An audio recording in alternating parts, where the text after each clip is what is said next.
kene lahai tu makene ladake kene ticket ke hang Article 244A Autonomous State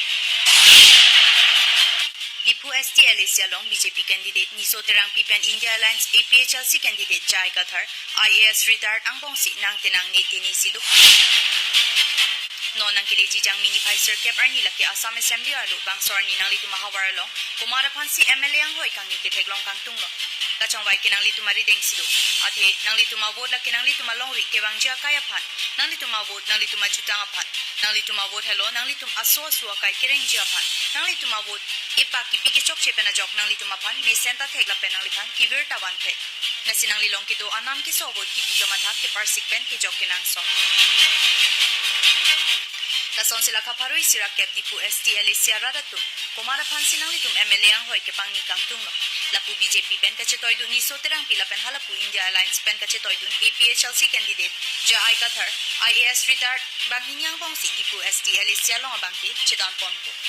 India Alliance pen kachetoy dun APHLC candidate Jai Kathar rada thengno kaning jedak laki Rahul Gandhi thengno karbyang long rada phan article 244A napachun pivek nang jipu hederi pin pen kaning jedun da hayabang pula pen BJP pen kachetoy dun abang pini soterang pipen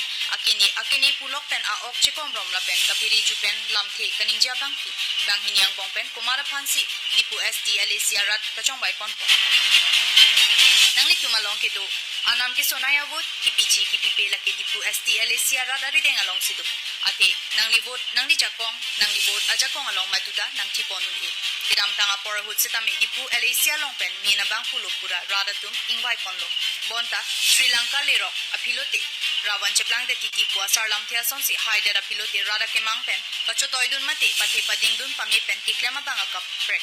rada pan panung kuk lapuson ke thek ponlong do ulo bonta nona ponglang damlo te BJP lapen India Alliance kachetoy dun candidate Jai Kathar pen ni soterang pi banghinya tunta kang tangkring lapen ke thek sera candidate kasi Dipu ST Alicia rada tum kumara pan sinang li tuma vote pidun po laki nang li vote nang li jakong nang li vote hello nang li hawar hapat nang li long rilong pat lapen nang li vote hello